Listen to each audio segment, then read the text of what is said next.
So welcome everyone. It's a pleasure to see such a good turnout. We weren't sure if we would be able to convince the MBA students who are meeting here to come for lunch, but it looks like you were able to find time in your busy day. And where's your professor, Doug? Is he here? He had to go prepare.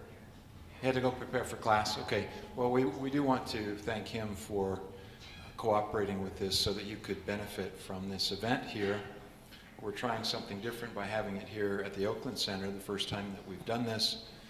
My name is George Lowe. I'm the Dean of the College of Business and Economics. I think I met most of you MBA students when I came out here a couple of months ago.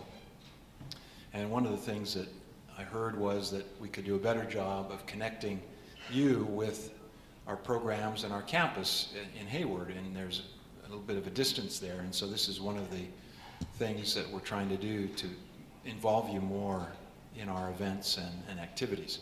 So this is a great opportunity for you to hear from one of our distinguished alumni. And so I'm going to briefly introduce our speaker. But again, I wanted to welcome all of you and thank you for coming on a Friday lunch. So Bryan Neider is currently CEO of GatePath. And he might talk a little bit more about that, but it's a really interesting organization that he heads up right now. And he has a very distinguished past. He's currently a member of the College of Business and Economics Dean's Advisory Board. And so he is from what we can tell, a founding member. We don't really know for sure. It's been a number of years that he's been involved in that advisory board. Old enough to be a founding member, I think. Yes, I think so. But he is a long-time supporter of the university in many, many ways. And so we're pleased that he was able to make it today. In his past, he has worked with a number of companies in a number of different capacities, CFO and CEO of Electronic Arts, EA.com, and a variety of different business areas with Electronic Arts. And he might talk a little bit about some of that in his responses to some of these questions. In terms of education, he has a BA from Santa Clara, and he is an MBA alumnus of Cal State East Bay. So I think it's fitting that we have a large number of MBA students here. Raise your hand if you're currently one of our MBA students or any of our students at Cal State East Bay. So well over half of you. So again, I think that you will really enjoy hearing a little bit about Bryan's experiences and how you might benefit from learning about his career and the success that he has had as one of our MBA alumni. So he actually started out in the accounting field and specialized in financial management for a lot of his career, currently now a CEO. Lives in Menlo Park and has a very distinguished past. In fact, I believe he's one of our Distinguished Alumni Award winners from a number of years ago. I can't remember, maybe 3 or 4 years ago. Yes. Does that sound about right? 2015 was recognized by the university as one of our distinguished alumni. So it is my honor to welcome Bryan Neider. Let's give him a word about it. Thank you. Great to be here today with you all. So I'm going to ask a series of questions. So we tried this at our last event in October and it worked really well. So I have some questions that I'm going to ask and you can listen to Bryan's answers. And then at the conclusion of those questions, or whenever Bryan decides he's ready, we will open up the remainder of the time for questions from the audience. So be thinking about that as you listen to some of his answers, what you would like to know from the perspective of a CEO who has had a very interesting career, a very successful career as one of our MBA alumni, and many of you are in that same situation, thinking about your future careers and what various paths you might want to take. So I'm going to start it off with a general question here, Bryan. Again, thank you for being Sure, here. my pleasure. Happy to be And here. he has a mic that's connected to his jacket there, so you should be able to hear him well. And we are, by the way, video recording this, and it will be posted on our website so that if someone in your class wasn't able to be here, you can always let them know that they can watch this later. So let's start with this general one. How did your education at Cal State East Bay shape your career?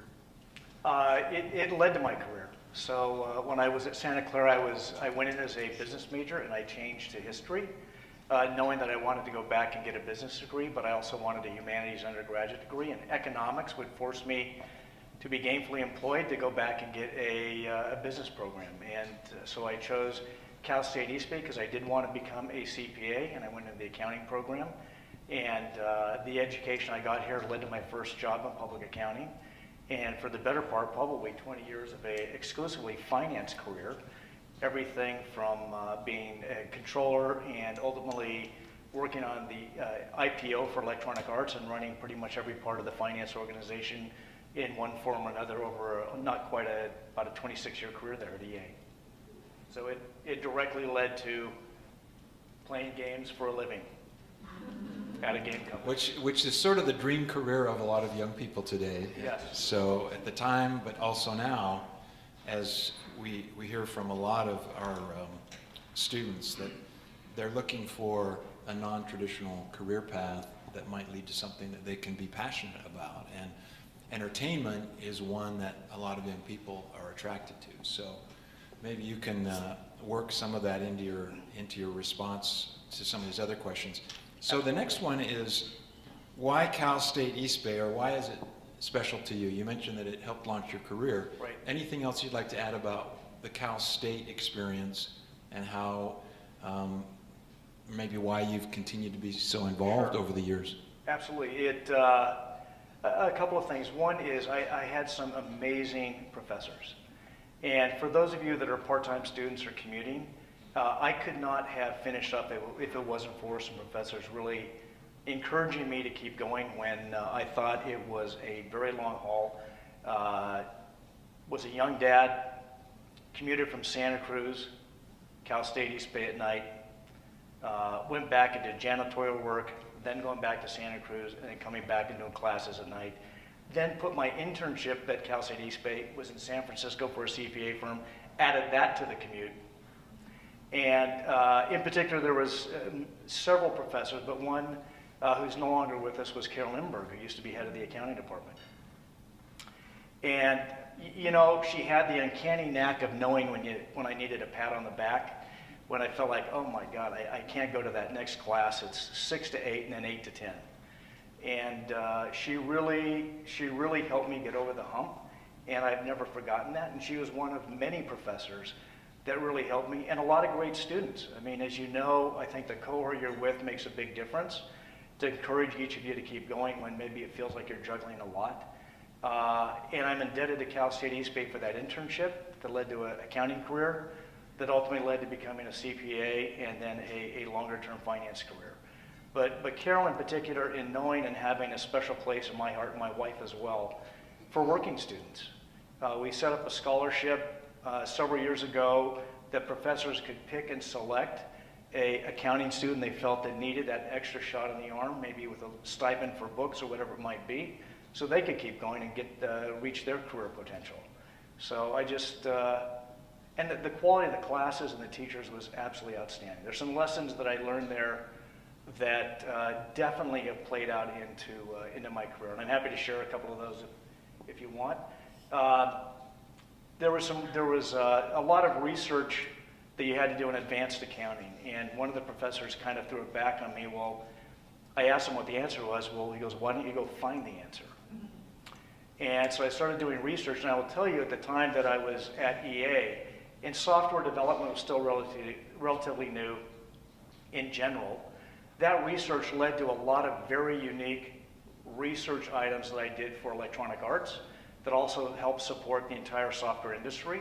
There are a group of about 5 or 6 of us that worked together, from Intuit to Harvard Graphics, which is no longer around, Borland, and several others, that research skill and that push really allowed us to think through problem solving that had not been done before in the software industry.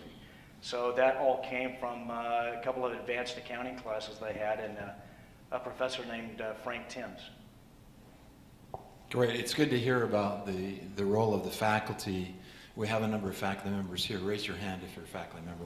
Yeah, it was good to see some of the faculty come out to support this, and your experience then continues to this day. Yep. It's definitely a strength of the Cal State East Bay culture, is to focus on our students and helping them to be successful with their careers, and we have lots of those similar kinds of things. So that's, I think, really great to hear about that. I part just of want your to experience. also, I think I improved my navigational skills. Has anybody ever been to the music building over in the East Bay campus? Well, it's in a circle. So I can tell you, after a while, I wasn't sure which way I was going and where the classes were. So, you know, if I needed a Google map back then, that might have helped me get to class on time a little bit better. Yes, we have a little more straightforward building now, but our classes are held all over campus, so some of them are in all kinds of buildings. So next question is, how did you figure out what you wanted to pursue in your career? How did you make some of those career decisions of where you wanted to go? You know, I think a lot of it is enjoying the journey. And so I knew I wanted to get a history degree, like I said, and then ultimately get a CPA. But I can tell you that when I was in accounting, it didn't matter what my client was, everything from an iron and brass foundry to Toshiba, to hotels, to some medical device manufacturers. I really took the extra time to learn about those industries.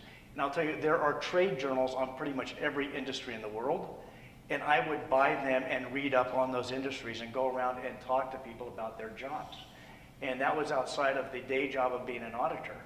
And you know, when people explain to you what they're doing, I mean, first of all, it's really enjoyable to meet other people. So it's a lot of fun. But you also learn about things that are more interesting to you. And so too many folks, I think, certainly in auditing felt like, well, I'm just going to do the boring auditing stuff. To me, you're learning about all these amazing industries and what people do to make a living and what they're passionate about.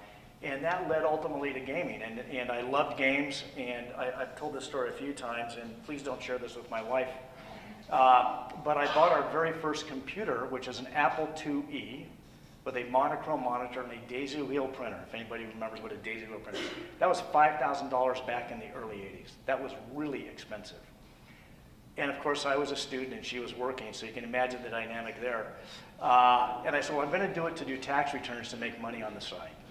The real reason is so I could play computer games. So I did do the tax returns, I did help pay for the computer, but trust me, in every few free time, I was playing computer games on a monochrome monitor, and I thought they looked pretty cool. So gaming was always part of it. I had no idea that I would end up having a client that was a gaming company, and from that I was on their audit. They changed year ends, and I was literally out there auditing them for almost 2 years straight because of the way that they were doing things. They did some very complex international transfer pricing. And so that ended up leading to getting hired into the gaming industry. And from that, I got hired to go work on the IPO at Electronic Arts. And again, going around and spending time with business managers and learning about what they do, whether it was making games or marketing, it didn't make any difference. Just learning about it led to an opportunity to have a lot of different roles in Electronic Arts, everything from being head of a third-party distribution business to being in the EA.com carve-out with AOL way back when, to ultimately becoming COO for EA's game development organization, which was probably about 8,000 employees around the world. But it was all because of being inquisitive, and I think for all of you, following what your passion is and where it leads you, because you don't always know what that destination is. But I think if you're open to new ideas and working hard, it can lead you to places that you'll have a lot of fun and a lot of enjoyment with your career. Yeah, that's really good to hear about. The way these career changes happen sometimes. It's partially intent, your intent, and other times it's sort of something happens, right? And you have to be ready to take advantage of it. Yes. So the next question is, what would you say the most important skills are that have led to your success, and particularly as it relates to your current role as CEO? And if you want to talk a little bit about Sure. that current role as CEO with GatePath, what skills do you think are critical for success in that role? I think it's I think in the long run, it's being open to change and being self-reflective. And there's a huge piece of humility. When you think you know everything, you're about ready to fall off a cliff because you just left yourself open to something that maybe you weren't aware of. And when you're open to change and willing to embrace that change, it means opportunity is there in front of you. And I think that certainly served me well at EA.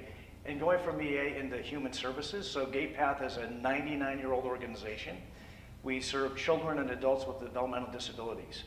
And while I've been on the board for many years of GatePath before joining as CEO, it's very different to be in and running an organization with about 220 caregivers and staff members. And, you know, it's humbling to go in and not know the details of it. And you can't let that hold you back from being inquisitive and working hard and learning. And I think that that is probably one of the keys to having an enjoyable career, and also having, you know, again, the humility to know that you don't know, but taking the time and energy to keep learning, because it never stops. If you keep learning, new opportunities will present themselves. You know, and it's a balance, because there are times when you get a little bit scared, like, wow, I really don't know quite how to do that. But I think when you're opening yourself up to that, there are a lot of folks that are willing to help teach you, if you're willing to learn, and willing to give you a hand to maybe get through a tough patch. And we're in the middle of a merger. In fact, that's where I came from coming over here. We're merging with another nonprofit that's going to join us, which is a 60-year-old organization. And we'll be probably 330 folks providing services for families, children, and adults in San Mateo and Santa Clara County. So we'll be one of the largest nonprofits in the developmental disability services area when our merger's done. That's exciting stuff. Okay, very good. And we may have time later to dig into some of these questions, Sure. particularly as it relates to your role as CEO, as the audience may ask some questions, and I may have another follow-up later to that one. So next one is, did you face any barriers or obstacles that you had to overcome in your career, and if so, how did you overcome them? There were no obstacles or barriers. It was a smooth ride all the way through. You know, I think that I probably put obstacles in two different buckets. One is those that are around self-reflection and taking responsibility for your own failings. That if you think, you know, you've got it all together, trust me, you don't. And if anybody has ever gone through a 360 review where you get feedback from peers and subordinates and everybody, you realize that you think you're faking people out, they see all those flaws too. And I think, again, I mentioned humility earlier, understanding that we do have gaps, but being honest about it and trying to fix it is the only way to get over that hurdle. And I think when I've had my own hubris, I've ended up creating bigger problems because I was the problem. And the other ones are ones I would call environmental. You know, it's tough juggling family and work. You know, we have 4 kids, and raising 4 kids is a lot to juggle. So I think there's that, there are commute issues. So you get into those things, how do you manage your time and maintain a positive attitude? And I guess that maybe even comes back to a little bit of sort of self-reflection. But I think for me, it's really those two kind of buckets of trying to manage both of those in terms of obstacles. I will say though, in tech right now, being older, it is tough. It is tough in the tech environment when you hit the 5.0 plus. And I think, you know, seeing that with friends looking for employment has raised a lot of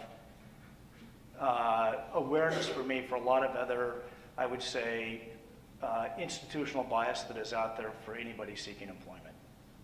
And, you know, I think that's something we can all get better at in general. Which is a really interesting development as the average life expectancy goes up every year. That's going to be more of an issue, right? As people work much longer, as retirement benefits become, don't kick in until much later, which is obviously happening now and will continue to happen, that issue will be a challenge for all companies to deal with. Absolutely. And, we have an employment service at GatePath where we place adults into either individual or group placement, and adults with various developmental disabilities.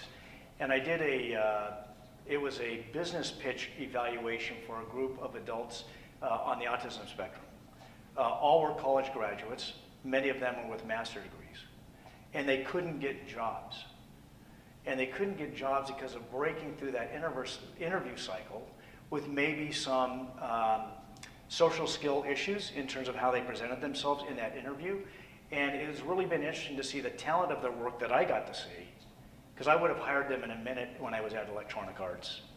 And it's like, how do you break down those barriers for opportunity for everyone to where we see the power and the knowledge and the skills behind whatever the facade is there in front of us, and really be able to evaluate people for what they can contribute, than looking for reasons not to say yes. And again, I mentioned earlier, I think there's still a lot more work we can do in that area collectively. But it's another dimension of learning that, we keep evolving, and it's made me more aware of that, certainly for the folks that we serve, and trying to break down some of those barriers that they experience. Great. So about leadership, which I think is a really important issue for CEOs in particular, but really for everyone, and I think our students in the audience would be interested in hearing about what you feel makes a great leader in a general sense, and then maybe relate that to some of your personal values that you embrace as a leader, and particularly as a CEO now. Well, I think being a strong or a good leader, there's an element where you have to have something that's true to you. So I don't think you can read a book and just apply that. I think you've got to have something that resonates with you and does tie back to your own values. There's a book that I have recommended a lot for people to look at because it's pretty easy to remember, and it's The Four Agreements. If anyone has read The Four Agreements and know of it, raise your hand. One person knows The Four Agreements. So the Four Agreements are: be impeccable with your word, don't assume, don't take anything personally, and always do your best. And obviously there's a lot more to that in the book, but there are times when I get stumped on stuff or maybe take something personally. I kind of go back to it as a reference point because I find that those things are generally true. And usually if I assume something, and human nature is you usually assume something that is maybe more unintentional that somebody may actually not have when you actually ask them. Being impeccable in your word is important, to be a clear communicator. Don't assume, because unless you ask, you may realize that what you had assumed is in fact very different than what people had intended. And always do your best. I think those are great words for whatever you're doing. Always give it your best shot, right? You don't get another chance to do it, so why not go all in? And I have found that very, very helpful. I think as a leader, again, this is just for me, I really believe in humility. I don't believe in a structure where there is a boss and there's a staff. The fact is we're on the same team, and we're all trying to achieve something together. And so I have a very, I would say, informal style. That doesn't mean I don't have high expectations, but I don't have one form of treating someone, whether it's a board member or a staff member or an intern, that is different than what I would do with whatever position somebody held. And I think that integrity is another one that is very important to me. There are very challenging professional situations over the years, and I think staying grounded, and I'll call it the mom, wife, and kid test. Would they be proud of how I conducted myself if they saw what I was doing right now? Would they say, all right, I'm glad you're my dad. I'm glad you're my son. I'm glad you're my husband. I trust your values. And I'll tell you, it's been tested. There was a situation we had with, we operate 2 inclusive preschools. A teacher had interacted with one of the families with a special needs child, and it was totally against our values. There's a teacher shortage in preschools, as many of you may know, and so because it was so egregious and against our values, I felt the right thing to do was to terminate her. I couldn't believe that she had conducted herself in that way with another family. The backlash from parents who had known her for years was very swift and very angry. And I called every one of those parents back personally, and I walked them through how I made that decision. I said, you may not agree with me, but here's what I will tell you. I would have made that same decision if it was your child or my child or anyone else's. And all I can do is hold myself up to the standards of how I think we should conduct ourselves and how we treat one another. And that was against everything that is about our values, even though I know it's created an absolute challenge for our teachers because we needed to replace that spot. And the last thing you want to do is have 12 angry parents calling you and emailing you very, very upset. But it's sort of like, well, what would I do if I did something else? I know I would have compromised my values if I'd made a different decision. And ultimately, you got to look yourself in the mirror at the end of the day. Did you do your best? Did you have integrity in how you worked through that challenge?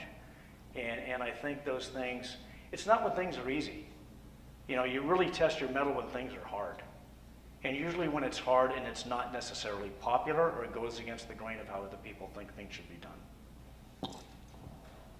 Great answer. I think the idea of values in terms of what I've seen about leadership through the years as a faculty member and as a leader in higher education is that the grounding in the values is becoming much, much more important over the years.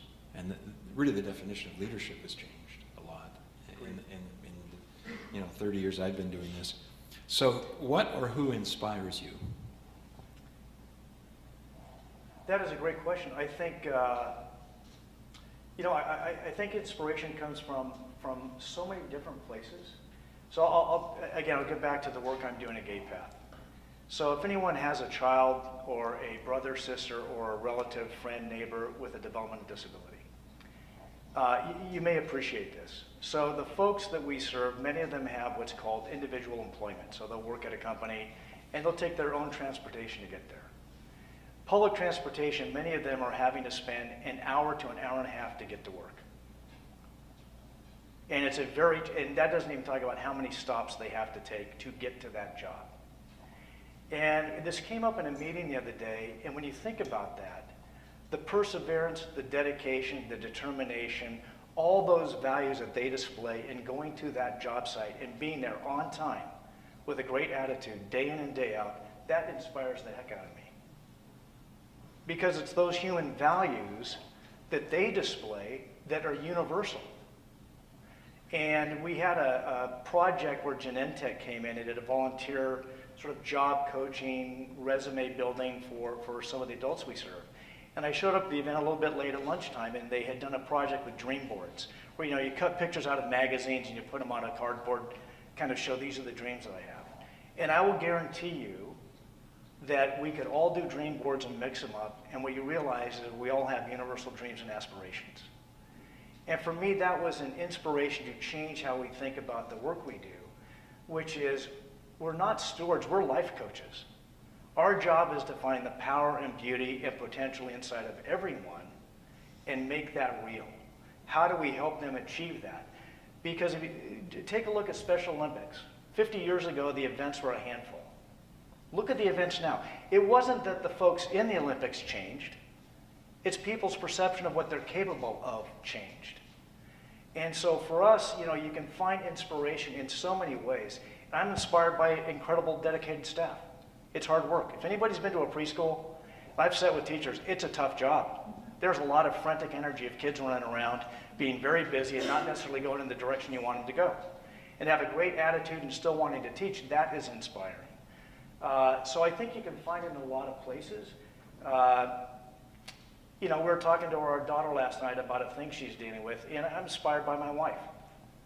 A very demanding job, traveling a lot, and her really raising 4 great kids. That's humbling and inspiring. I did my best when I was there, but I was on the road a lot. That was inspiring, her dedication, and to see what energy you put into that. So again, I think you can find inspiration when you're looking for it and want to be inspired by it, because I think everybody has something to offer. So I think this is a good follow-up to that. When you were talking a little bit about, maybe not being there as much as you wanted because you were on the road a lot, and that is, how do you balance your work life and your personal life, and what advice would you give our audience about how maybe they could do that based on your lessons learned? Well, I think I'm still learning those lessons. I don't know that I'm a great example of work-life balance. I'm sort of one of those people that you kind of do it 100% whatever it is. You know, I think it is, do your very best to be present wherever you are. So wherever you are, whatever you're doing, to be as present as you can be, because you can't always determine the kind of demands you're going to have to juggle. But when you are present, be there. And also some stuff, you know what? Like the adage goes, you don't always have to sweat every single detail. And I think sometimes we put a lot of excess pressure on ourselves when in fact it may not be necessary. So I think, you know, trying to put a little bit of balance back that way and try to put that mix. And again, I'm still working on this, George, so I don't profess to be an expert, but I will say my wife has called me on it very effectively multiple times. She goes, oh, don't give me that. She goes, you love it. And I do. I love my work, and I feel very passionate about it. And I guess I'm still somewhat apologizing for that, but you know, I do like what I do, and I love the time with my family, so I try to give them both 100% when I'm there. Great. So one of the issues in business today that's really important, I hear this from a lot of companies, is this the importance of teamwork and collaboration. And in your career, when collaborating with others, how do you get everyone on the same page to work effectively together as a team? Yeah, so I think the first thing, you may not get everybody on the same page. That's probably idealized, but can you get them close enough to be on the same page to be effective? And it's one is building I think a collaborative way of coming up with a vision that everybody believes in, an objective that has buy-in, that people want to go take on. And once you have that alignment, it's then, you know, making sure people stay within those commitments. And then really from a team standpoint, it's managing dissent or managing change within it. Both at GatePath and at EA, I'd be managing teams that would be in 5 different countries, different cultures. And so spending that extra time to really build alignment around what we're trying to accomplish was critical. Because not everybody would interpret things, and communication would not always be exactly interpreted in every one of those geographies. And so we spent a lot of time together in team meetings. And so I think you can't short circuit the importance of personal contact and spending time with folks, building and answering questions. I think the idea of a top-down model doesn't work. You know, it may have a vision for what you think it needs to be, but to go build a team around that without input is, I think, a prescription for failure. You got to get everybody, rowing in the same direction and believing in the same goal. Which is very consistent with your leadership values that you mentioned earlier. So one final question, and this can be as in-depth as you want it to be, based on how much time you think you might have and the time you might be able to answer other audience questions, is given the audience here, we've got more than half of our audience made up of MBA students, what advice would you give this group for them to think about as far as their future careers? Great. I'd say, first of all, enjoy the ride. It may seem like a lot of hard work, but what's the alternative? Because guess what? There are a lot of people who are envious to be in your position. And so sometimes we take that for granted, and it may seem, daunting with upcoming finals, or you've got to do a thesis, or whatever it might be, or juggling things. The reality is, it can be a great joyride. And I would say, really embrace wherever you're at, and if you don't like it, then change it. I've had a lot of career advice that I've given to folks that have worked with me over the years, and some of it is, listen, if you don't enjoy it, I'm not here to keep you a prisoner to this job. Tell me what you enjoy and we'll find a way to make that happen. If not, I want to help you find the one that you are passionate about. So I think sometimes we feel, again, kind of constrained by maybe the track we're on. And if you do feel that, and you don't feel it's really true to you, then it is possible to change it. I don't think I mentioned this. The first job I got out of school with my history degree, I was a wholesale plant salesman, nursery salesman. Why? Because that was the only job I could get. A buddy found the job for me. And I took a route that was 3 days a week, driving up and down San Mateo, Santa Clara County, Santa Cruz County, selling houseplants to retail outlets like, at that time, Payless. Drugstores had a big, Walgreens and all these other folks. And some guy quit, and I took his routes and put him into my route. So I took 7 days of routes and crammed him into 5 days. And what I realized was that I had maxed out what I was ever going to earn in that job. And I knew that I wanted to go back and get a CPA degree. But it wasn't like I thought that this is a dead-end job. The fact is that job was one of the best jobs I ever had. It was a commission-only job. I had to hustle. And guess what? I had a kid at home and a wife working that I really had to hustle. And so I think perspective is very, very important, because that led to a lot of other things that if I hadn't done that, I would have maybe taken things for granted. I wouldn't have appreciated where I wanted to go, but also I wouldn't have appreciated where I was at.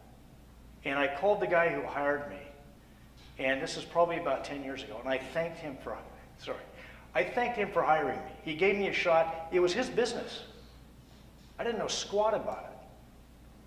And I thank him for giving me a great opportunity to really learn a lot about, I think, people and about determination and hard work.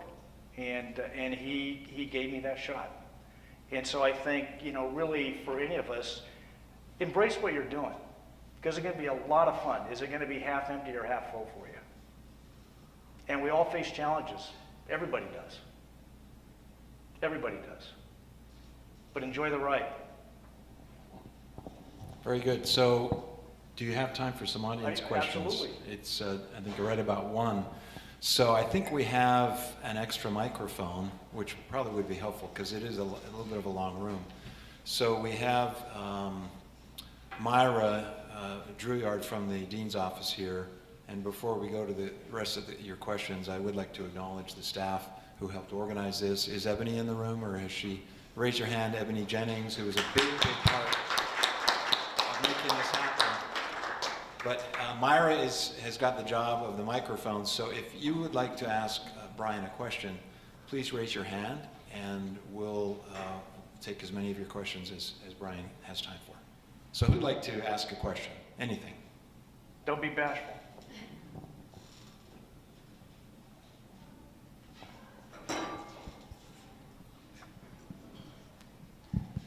All right, so this relates perhaps to your previous answer, and also something you talked about earlier, which is that to be successful, you mentioned being open-minded, being humble, enjoying the ride. Now, a lot of Cal State East Bay students have a lot of life experience, as we find out in our classes when we interact with them. I would say more so than at many other universities. They have overcome really difficult challenges often in their lives, and they have learned to work really hard for what they value and aspire to. Now, these are things that we can't put on a CV or on a resume as easily as, say, an internship. How do we turn that into something that employers will recognize and will base their decisions on? Great, that's a great question. Again, off the top of my head, some things that initially come to mind, I'd say, is be proud of wherever you've come from and what you've had to deal with, because it makes you who you are. And I think maybe if you've overcome adversity or challenges like that, that is a huge strength an employer needs to know about. I always ask an interview question, and it's kind of 2 parts. One is, what's the most challenging professional situation you've ever had to deal with, and how did you overcome it? And the flip is, what's the most challenging personal situation you've ever dealt with? Because what I'm looking for when I ask those questions are resilience, how did you problem solve, how did you overcome adversity?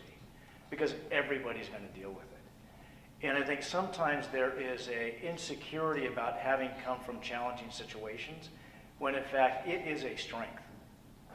Resilience is the most important thing for anybody overcoming adversity. And it's one of the things we needed to build at GatePath was more resilience in overcoming challenges being in a nonprofit. And I'm happy to say we're there, but it took a while to get there and to get resilient. And I think it comes out of those challenging situations and being able to share that and how it may relate to an employer and what you're going to bring to the table for them that they should know and will want to know. Okay, next question. I'm sure the MBA students have been asked to all come prepared with a question. Hi. Hi. When you talked about the 360-degree review, at that time you talked about the self-reflection as well. Can you talk a little bit more about that? That how can we do that? Are there any pointers for that? Yeah, you know, that's a great question, and it's you know, I think when you think about anything you've ever accomplished, your parents helped you get there, a family member. And I think sometimes when you think about business, people get into really sort of pounding their chest. Look at me, look what I did. And if you stop for a second, you realize that, no, there's a lot of people along the way that have helped you get there. And when you start with that and go to that next level, how can I be a better person? Because being a better person usually means you're going to be a better boss, better coworker, better spouse, whatever it is. And to do that, you have to be receptive to the fact that I screwed up. I screwed up. And I think a lot of times there's an element of insecurity around saying, I'm sorry. You know, I'm the boss and I didn't know. I don't know the answer. And so as soon as you're able to pull that guard down that you don't have to know everything, that you are going to make mistakes, but your heart is in good intentions, right? You're trying to do the right thing. I think people, at least in my experience, have given a wide latitude when your intentions are in the good place, even though you may have done something wrong. You know, an example, I had a situation where somebody I was working with, I had not included them on an email message. And it had hurt this person that I had not included them on the message to someone else. And I could have rationalized why it wasn't necessary and that they didn't need to be on the email. And, you know, and I had to think about it because that was my defensive reaction, right? The defensive reaction is, well, you didn't need to be on it, I had to cut. But the reality is we're a team, this person I work with, it's like, you're right. I should have included you on the note. And it took me probably 30 minutes to get to that place. So this isn't like some instantaneous response. It was rationalization versus, well, what's the problem? Rationalization. So it took a while to get there. And so I think that was self-reflective, trying to say, why are you hanging on to this? You hurt their feelings by not including them, and yet they need to be part of it. Just admit that you screwed up. So it took me a while to get there, but I did get there. But I think that's kind of an example of self-reflection. Yeah.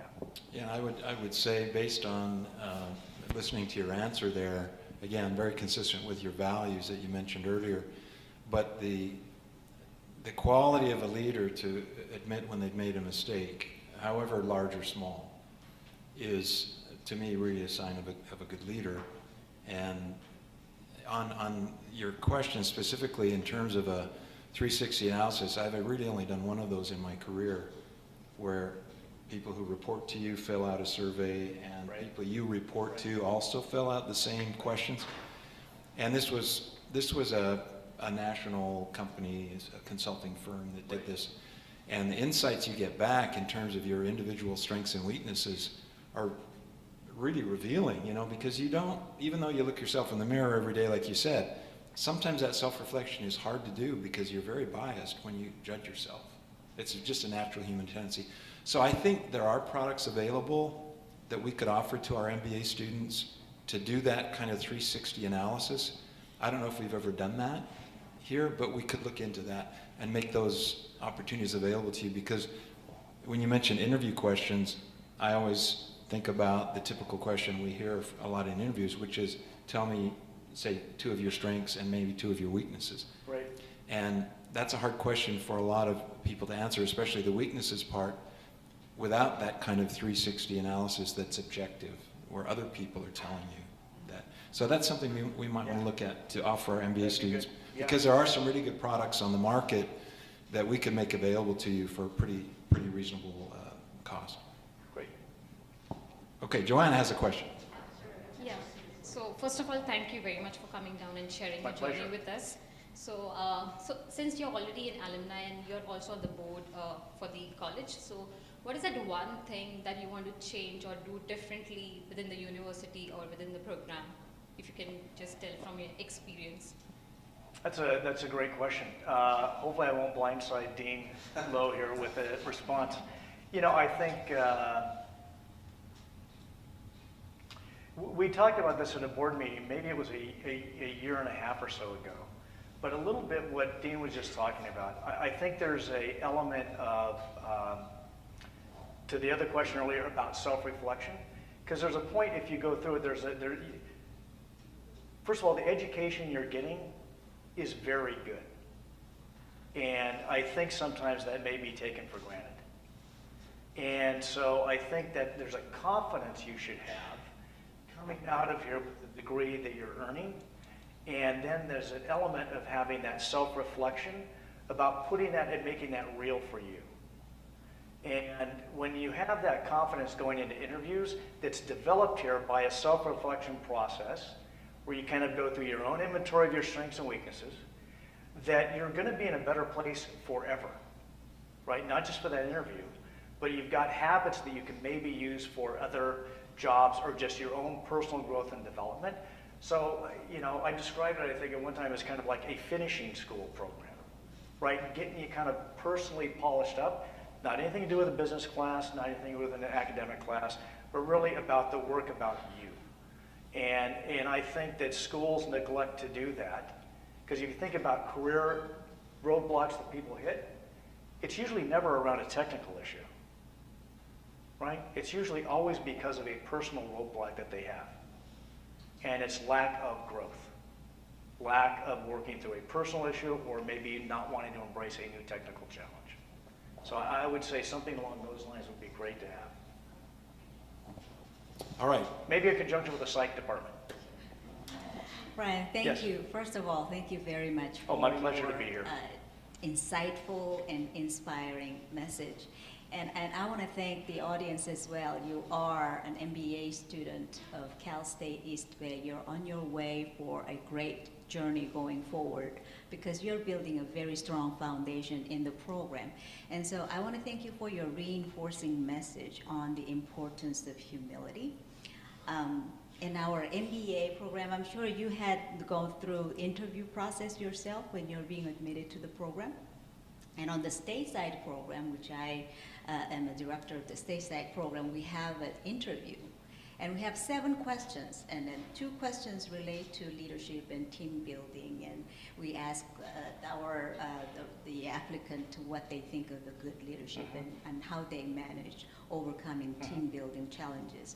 And then at the end, they get to ask me a question. So it's my, they have test me to see that do you really have that what I am looking for. And in that question, usually I get something like, so Joanna, what is it that you're looking for? What kind of people are you looking for? And my answer developed over time, is that it is somebody that can align with our ultimate goal and to produce a successful leader in the community. And that successful leader, as you said, would be somebody that had confident humility. And confident humility, there are some things that you can teach, and there's some things that has to come naturally. And I told them that we're looking for that humble, teachable spirit. So we work on building confidence by giving you curriculum or what have you, that you need to have skills and knowledges that you need to have. But also we're looking for that teachable spirit, because as Bryan, you said, that greatness really comes with that inner strength of that confident humility. So my question, long story, my question is that how do we teach? Can humility be taught? And how can we teach this relevant humility in our professional arena? I think it can be taught, but it's probably an experiential training model, and where you have to experience it. And you know,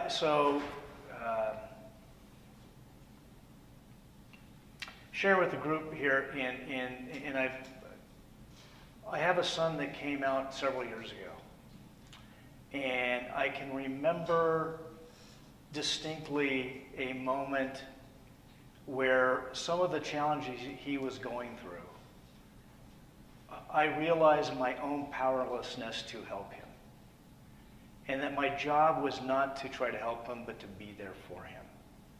And in that moment of humility, where you realize your own limitations, it radically changed a lot of things for me that I think helped me be a better dad than trying to, you know, be a snowplow parent, whatever you want to call it.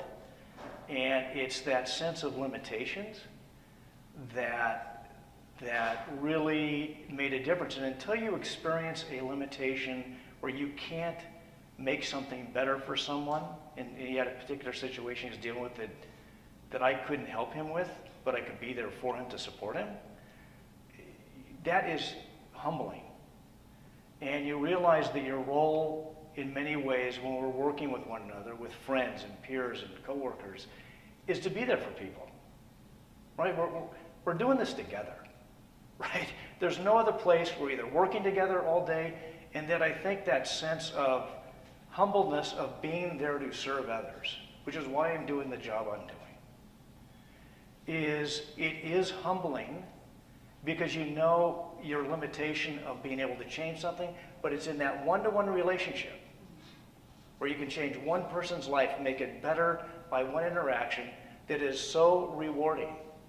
And for me, with my son in that situation, it led to great things later, but it was humbling and terrifying at that moment when I knew I couldn't do something for him, but it led to a great outcome for him in the long run and for me personally as well. And I would say until you're humbled by not being able to maybe do something and realize that we're all dependent upon one another, you know, you don't forget that. You don't forget that kind of experience. So again, I'm sharing my experience in a situation that I remember distinctly where we were in that moment, and it was a great life-changing thing for me that my son brought to me that I'm very grateful for. Thank you very much. Yeah. Do we have any more questions from the audience? Raise your hand.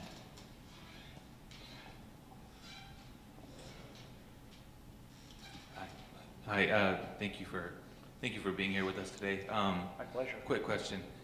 So as you've been kind of developing yourself throughout your entire career, now that you are where you are today, what is maybe a couple of things that you said, hey, I wish I had learned this sooner, or if I had developed this skill sooner, it would have propelled me to a much higher level, or, you know, I would have achieved my goals sooner? That's a great question. I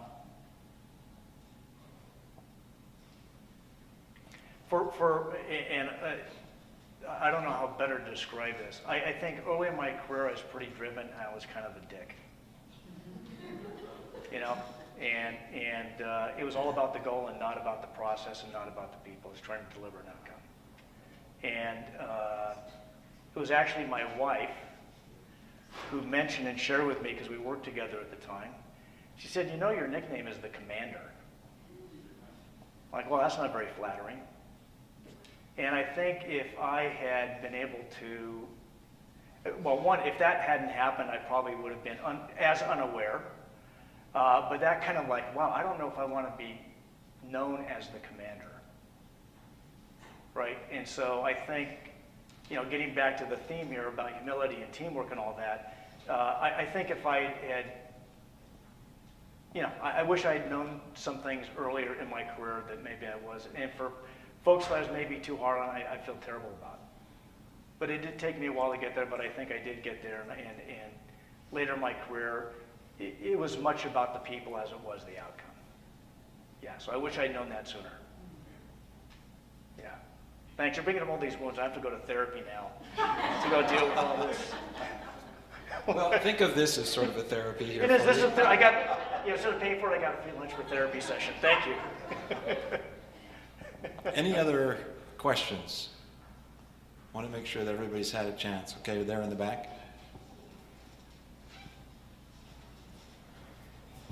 Hello. Hi. Thank you so much for coming. I'm sure that you often get invited to panels like this, and so one of my questions is, what is something that you haven't been asked, but you wish people would ask you in these types of situations about their career or their professional development? Wow. That is a great question. Maybe I'll flip it around. It was that question.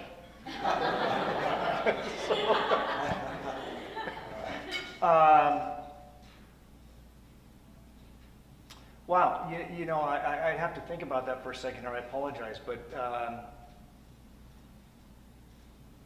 you know, You've been asked everything, is what you're. well, no, it's a really interesting question because a lot of times I'll come back to something that we're kind of touching on, and I think it is, you know, it's around this. We call it teamwork, but teamwork's really about community. And I think sometimes when you get into business, people feel like, and to your earlier question, I kind of had that attitude. It's all about results and, you know, execution. You're going to deliver. That when you think about it, you know, really what we're doing collectively is we are in a community. And I think understanding how communities interact with one another. And, you know, I don't know if I've become, you know, maybe more understanding, but for business in general, they're part of the community and they should stop divorcing themselves from recognizing they're part of the community. And so when I think about that, I think that's one of the things in business panels in particular is bringing that connection back. And I'd done a lot of recruiting when I was leaving EA and had gone to college campuses as part of the job.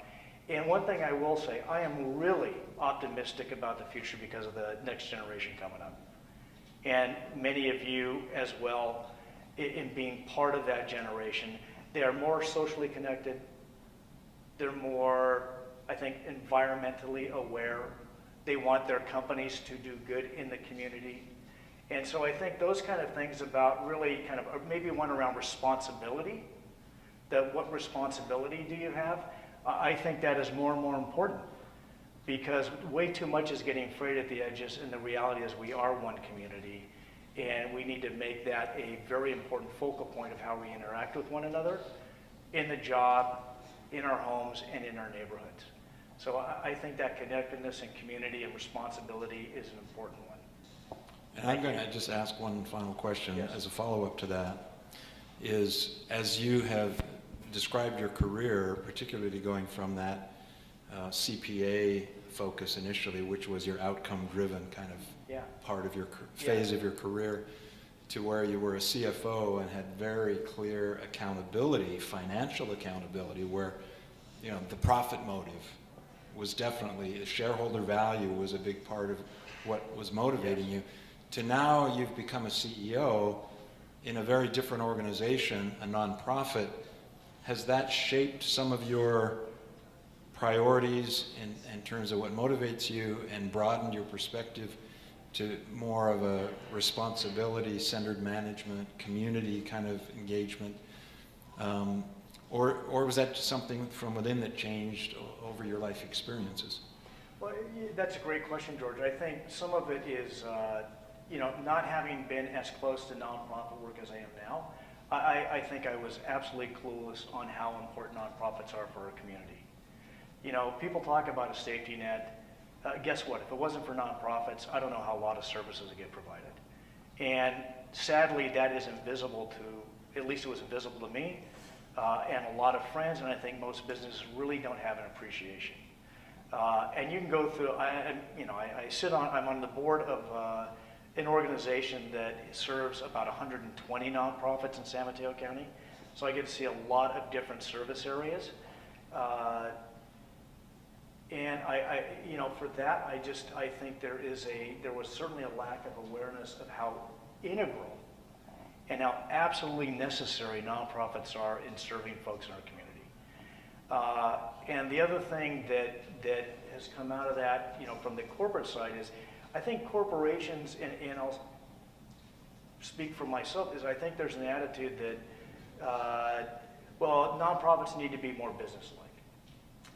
And I think that there may be some truth to some elements of that, but when you're dealing with, you know, individual care and services for families and individuals, that is not a business transaction.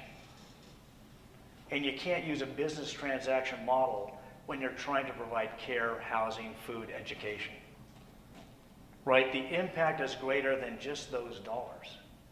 The trajectory that you can have on someone's life can't be quantified. The kindness you show a neighbor, you can't put a price on. And so I think that, trying to reconcile those, I feel like part of my job is to help educate my former friends on the business side. And I will say, whenever I've had a chance to give a pitch about helping our community, I've never had someone say no. Never. And that tells me that people have big hearts. People are willing to give, whether it's volunteering, donating, providing resources, making a connection. So part of it is us asking, and I think evangelizing the importance of all these other nonprofits that are out there doing incredible work. And it isn't because folks in business have cold hearts. They're being driven by shareholders, being driven by the market. But when you get a chance to tell them what's out there, I've found everyone that I've ever had a chance to talk to want to do something to help and make a difference. The great thing is their employees now coming out of colleges are telling them they have to. It's not a nice to have, it's now a must have as part of our corporate culture, which is awesome. So kudos to you, the next generation coming up. I think we're in great hands. I think you guys really have a very good perspective on life, and thank goodness. We need it. Appreciate it. Thank you very much, Bryan. We're proud to know that you're one of our alumni out there doing so much good in the community and in the world. And if you have a few minutes to stay, there may be some students who may come down and ask you some individual questions. I recognize that we have students that may need to get to class. Your professor may be waiting for you, and others who may have other appointments. So at this point, we're going to thank Bryan again one more time for taking the time to come all the way over here, taking time out of his busy schedule, and to give back in this really, really important way with his insights and sharing his experience, which has benefited all of us here in the room so very, very much. So thank you, Bryan, for coming. Thank you, fellow pioneers.